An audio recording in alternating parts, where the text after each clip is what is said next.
एक साधन है, चाहे वेद हो गीता हो।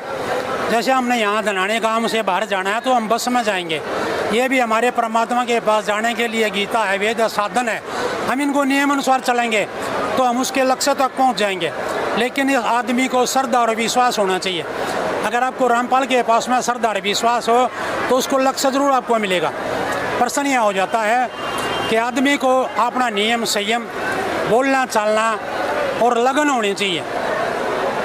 बहुत से ऐसे आदमी कार्यकर्ता जो खाली भोजन के करके चले जाते, बहुत से ऐसे हैं जो गहराई में उतरते, और बहुत से ऐसे हैं जो गहराई में उतर करके वास्तविक सच्चाई को जानना चाहते।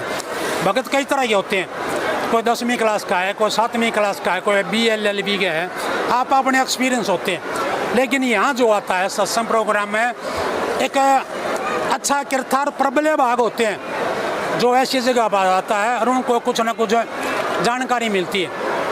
ये ऐसे नहीं होती, कई कई जन्मों के ऐसे विचार होते हैं जो संत की तरफ आकर्षित होते हैं, वो प्रबल भाग कहते हैं। तो जो आता है वह बहुत ही अच्छा प्रोग्राम है, आता है वो धन्य है, बड़भागी हैं जो आते हैं। मैं उनको सबको ही नमस्कार करता हूँ और मैं इनके जो यहाँ का वातावरण है नमन करता हूँ इनको।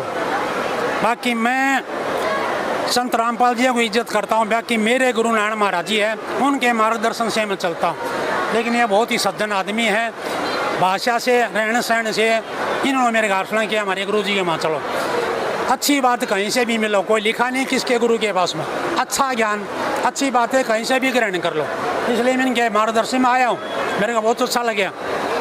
बोला भी गया है, सदग्रंथों में बताया गया है कि गुरु करो चाहे 10 पाँचा, जब लोग गुरु मिले न साचा। कहीं भी जा सकते हैं किसी भी गुरु के पास जहाँ तक सच्चा गुरु ना मिल जाए। हम ये कह रहे हैं तत्वदर्शी संत, जिसको तत्व का ज्ञान हो, जो पूर्ण तत्व को जानता है उसको तत्वदर्शी संत कहते हैं। संत दुनिया, लेकिन जो तत्वदर्शी संत है उसकी शरण में जाने से वो उसका सही मार्गदर्शन करेंगे। तो आप ये बता सकते हैं कि आज के समय में तत्वदर्शी संत कौन है?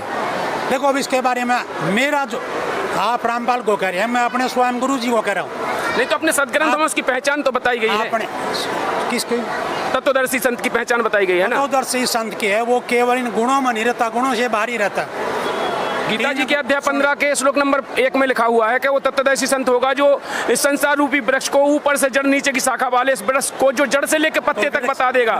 वो तात्पर्य सह वेद वित्त अपने वेदों के आधार से। तो आ गया वृक्ष एक ही बात होगी, समझ लेना। तो वो अभी तक किसी ने बताया नहीं है, अब तक कोई संत ने नहीं बताया कि वो तत्वदर्शी संत की परिभाषा किसी ने नहीं बताई कि अक्षय पुरुष कौन है, क्षर पुरुष कौन है, जो 3 पुरुष बताए हैं गीता अध्याय 15 के श्लोक नंबर 16-17 में। नारायण महाराज का मैं बताता हूँ अपने भक्तों को, अपने संतों के तत्वों में, तुम्हारे पास में ये नहीं।